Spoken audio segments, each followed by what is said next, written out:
Hello everyone, welcome back to GGN. This is part 6. This should be the final part for today for Thursday, May 9th, 2013. I'm Darko. Alright, I'm ready to go. This baby won't stop breathing. Abortionist strangled baby born alive while nurses watched. It says here in 1977 abortion was legal throughout the country during all 9 months of pregnancy. It says when a gynecologist told a teenager, Mary W., that she was 28 weeks pregnant, he suggested that she give the baby up for adoption, as few doctors in the area were willing to perform abortions that late. But Mary was determined, and she managed to find an abortionist on March 2nd, 1977. So it says here that she basically went for a saline abortion, which are seldom performed today because of the danger to the mother and the possibility of live births. But in the 70s and 80s, they were very common, and they were generally used to end pregnancies towards the end of the second trimester. And a saline abortion, a caustic saline solution, is injected into the woman's uterus. It slowly burns and poisons the baby, and then the woman goes through labor, giving birth to a usually dead child. The abortionist injected the saline and then left, leaving the nurses to tend to Mary, which was common for abortion doctors to inject their patients with saline and then leave, forcing the nurses to bear the emotional brunt of the abortion procedures and to dispose of the dead babies. But it says here that in this case, however, Mary gave birth to a living 2-pound, 8-ounce baby girl. At first, the nurse did not realize the baby was still alive as she clamped the cord as normal and placed her in a bucket to be taken to a lab. Then the baby began moving and crying. The nurses gathered around the baby, unsure what to do. Their supervisor, who called the doctor in from home, says here, Mary was not told that her baby had been born alive. The infant was whisked away from her before she realized what had happened.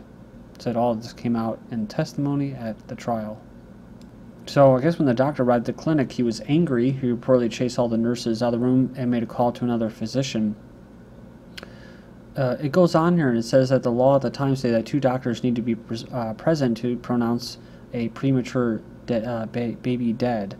So the conversation between the 2 doctors was recorded and entered into evidence in the trial. According to the tape, Waddell said, "If we all tell the same story, there will be no trouble. So long as we stand together, no one anywhere can make any accusations anywhere. Do not get squirrely. Just tell them exactly what we've discussed. Just say you went in and there was no heartbeat and you left." So it says here that this other doctor basically asked in a testimony, or said, I said, "Why not just leave the baby alone?" And Waddell said, "This baby can't live or it will be a big mess." So after basically throwing out possibility of throwing the baby into a bucket of water, Waddell began strangling the child in full view of Cornelison and other nurses. No one stopped him. He was quoted saying, "This baby won't stop breathing." Georgian parliament considers abortion ban after impassioned appeal by Orthodox Patriarch. So the Georgian prime minister has said that his government will debate legislation to ban abortion. So it follows an appeal by the Patriarch of the Georgian Orthodox Church for the procedure to be made illegal in the small country. In an Easter Sunday address, the Patriarch called the abortion the heinous murder of an innocent creature committed with the decision and intent of parents. A doctor is a direct accomplice to this crime as well. This merciless murder of infants still continues unhindered, and there is no one to protect them, neither state nor society. He says here in a plea to parents, those who do not want to give birth to a child for economic reasons, please do not commit this terrible sin. If you cannot afford raising children, the church will take care of them. Abortion has been banned since ancient times, but as in various other countries, abortion is legalized and even encouraged via mass media and liberal ideology. And referencing back what we were talking about with this,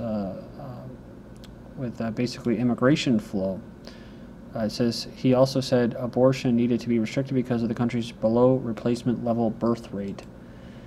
Okay, this is pretty crazy.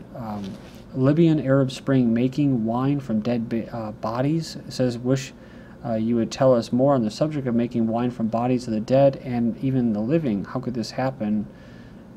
So after the Devil's Arab Spring has succeeded in turning Libya into a totally failed state, the West mainstream media dropped it from its interest in concentrating on Syria, the country that stands an obstacle into their queue of countries to be democratized into failed states. And a shocking side of democracy the Arab Spring brought to Libya, it says here, that in an interview with human rights activists, the head of the International Association for Democracy in Libya and representative of Libyan Tribal Social Council, It goes on here, and it says that this was just a tiny infraction compared with daily human rights abuses of both the living and the dead. The entire world had witnessed the desecration of graves, maiming of dead bodies. So, it says this is what's happening from the start of this crisis of Libya, of what had happened since the liberation of Libya, as they call it. They said that this basically doesn't surprise them.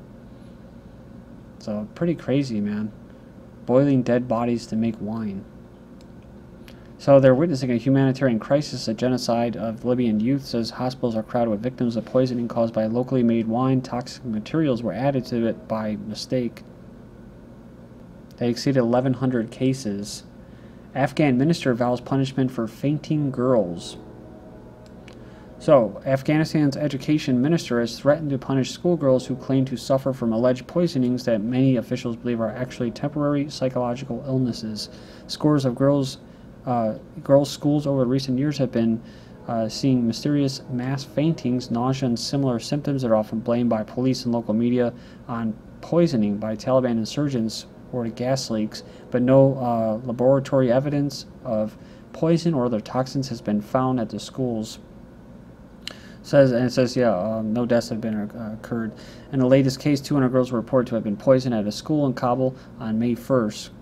Causing an outbreak of screaming, stomach aches, and vomiting. It says, from now on, if I find anyone saying I'm poisoned and the poisoning is not provided by the hospital, that's interesting, I will punish the student, says the education minister. I will punish the teacher, I will punish the head teacher, and I will punish the school director. So we've also heard reports of the Taliban and that blowing up schools, because they know when they get their women into these schools, and they liberalize them, and they can break up the families and turn them into good slaves and good puppets too. Bilderberg Kingmaker Kissinger jokes about President Hillary Clinton at elite gathering. Clinton accepts Distinguished Leadership Award and lauds liberal global order. Bilderberg luminary Henry Kissinger joked at an elite dinner party in Washington, D.C. last night that Hillary Clinton should run for president in 2016. Quote, at least 4 secretaries of state became president, said Kissinger. I really, I want to tell Hillary that when she misses the office, when she looks at the histories of secretaries of the state, there might be hope for a fulfilling life afterwards. She says here that Kissinger also joked that he had thought up all kinds of schemes to get around constitutional protections that prevented him as a foreign-born citizen from becoming president himself. You should take it serious, because he says in a recent data dump by WikiLeaks, it says here, Bilderberg stalwart is quoted as saying, before the Freedom of Information Act, I used to say at meetings, the illegal we do immediately, the unconstitutional takes a little bit longer. Susan Rice honored with Great American Award night before Benghazi hearing. U.S. Ambassador to UN Susan Rice was honored Tuesday night with a 2013 Louis Martin Great American Award for her work in advancing U.S. interests. The American individual citizen interests? No. Global corporations, people like technocrats like Kissinger and Brzezinski and them. Strengthening the world's common security and prosperity. In other words, building a global order and promoting respect for human rights. Right. That's basically exploiting minorities for political control. But actually, Rice was one of the individuals that came up as far as the Benghazi hearings and trial hearings and that, what happened. The guy that was bringing up, remember we were covering in the first video, he was actually raising questions. He was raising questions in his department about things. I think it was, it was the Secretary of the State Department about what was going on, and then he was basically demoted. So then it was, I think it was at the heads of her. I mean, the main thing that you have to remember about the whole what happened and with Ambassador Stevens and all that was that they were arming terrorists, and these more radicalist elements of these terrorists that they were arming ended up killing the same person that was arming them, the embassy and all that. So Mao Zedong's granddaughter worth more than $815 million, according to China's New Fortune magazine. So the appearance of the granddaughter of Mao Zedong, founding father of Communist China, on the list of country's richest citizens prompted online accusations of hypocrisy on Thursday. So now in her 30s, ranked 242 with personal wealth estimated at 5 billion won, $815 million. So it's the granddaughter of Mao and the third wife, He Zam. So in 2001, she founded a bookstore in Beijing selling publications about Mao and promoting red culture after studying at the University of Pennsylvania in the United States. Yeah, I do always find that interesting how Marxism and communism is so promoted in colleges and revered.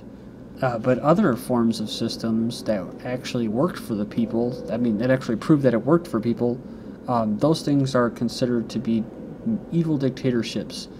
Other types of systems such as these, communism, that they tend to be promoted. I'm not talking about just a non-authoritative communism like they had in Spain and Catalonia. I'm talking about authoritative one. Appalling irresponsibility. Senior scientists attack Chinese researchers for creating a new strain of influenza virus in a laboratory. Experts warn of danger that the new viral strains created by mixing the bird flu virus with human influenza could escape from a laboratory to cause a global pandemic, killing millions of people. So the eugenicists, I'm sure they won't lose any sleep over that. Startling new evidence that the swine flu pandemic is man-made. So we already, it's not surprising because that we know that the swine flu pandemic was man-made. So did leak from a laboratory cause swine flu pandemic? Some strain of influenza was released by accident 3 decades ago. This is from back in 2009. Flu during pregnancy hikes risk of bipolar disorder, but risk is pretty small. So what's interesting is that they target what? This is an actual thing. Pregnant women need a flu shot. They always target women, pregnant women and children, even the elderly. Like I said, the future, which they don't have enough jobs for, the older people who are on, who are retired, they're useless eaters, they're not contributing to the system anymore. They're just parasites. And then, of course, people that are bringing life into the world, pregnant mothers, they all got to go. So HPV vaccine price to plummet for poor countries. Ooh, great. Merck GlaxoSmithKline will offer them for less than $5. A very humanitarian and, philanthropic? But they did the same thing with the swine flu vaccine. Remember that? GlaxoSmithKline will donate 50 million vaccines that people in, quote, developed countries did not want, thanks to all those people out there that said don't take it. They're giving them to poor nations. So, to protect the population, right? Protect population reduction measures. San Francisco loses fight to put warnings on phones. Industry sued to avoid listing potential radiation risks. So San Francisco is giving up its fight to become the first city in the U.S. to require that cell phones come with warnings about the potential health risk of radiation. The telecom companies, the government knows about these risks. They definitely know about it, and they won't. You won't know until about 2020, 2030 when they come out with this stuff. The city tried to put such a law in the books in 2011, but the industry blocked it in the court and then won again in federal appellate court. So a writer from Ars Technica says cell phone users should not be upset. He notes that all phones on the market must abide by FCC safety levels for radiation exposure, right? They're low levels or healthy doses of radiation. Although a number of small preliminary studies have suggested potential dangers, larger and more comprehensive works indicate that any potential risk takes decades to be felt, and cell phones simply haven't been in use. They're not in long enough for us to know for sure. So yeah, just more experimenting, right? On the guinea pigs. Interior Secretary hydraulic fracturing is essential. So, yeah, the Interior Secretary, who came from REI Sports, just started a new job, but basically said that hydraulic fracturing or fracking is an essential technology, and that it can be done safely and responsibly. Again, it's kind of like you're stealing from the future to pay for the present. They go in there and say, "Oh yeah, this is great. Hydraulic fracturing has led to levels of oil and natural gas production not seen in decades." Well, f that. Why don't you put money and stuff into technology producing better solar panels, better wind, better hydrostatic power? There's all kinds of things that can be utilized, but this is what they push. This unsustainable crap that they can put a meter on. She knows damn well that this is going to hurt the Earth. What they're doing, this deep drilling, is going to permanently damage the Earth, and we will see repercussions, whether it's sinkholes, droughts, whatever. It's all just a big business, right, bitch?